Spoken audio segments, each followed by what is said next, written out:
meneri mabwera tinauzidwa o anzanu akuchingani mwakuti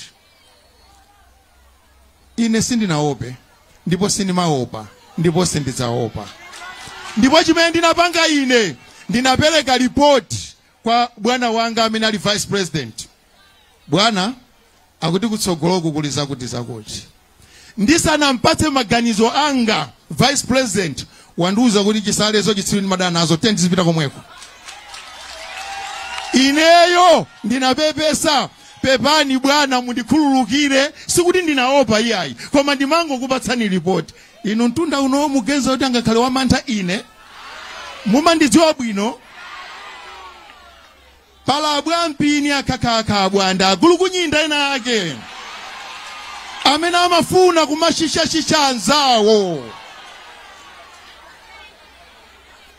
Ife tusitimaopa.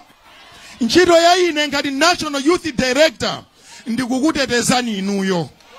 Muchoke ku nyumba kwanu bwinobwino mudzafike pa msonkhano ndipo mubwererenso manyumba mwanu.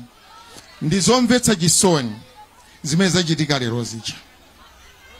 Ineyo panopa ndikunena chilungamo moopa Mulungu ndikupanga blame Malawi Police Service.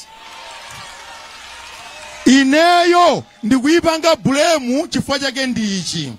Dzulo tidadziwa kuti tikubwera kuno timaona atayi msibiso ayikansonkhano wawo. Okay.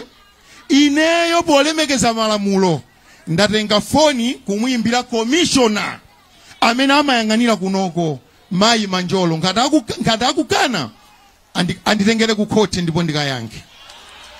Ndauza kuti sizingatheke DPP MCP kukumana pansewu kapanga nsonkhano mala modzi zinzosatheka.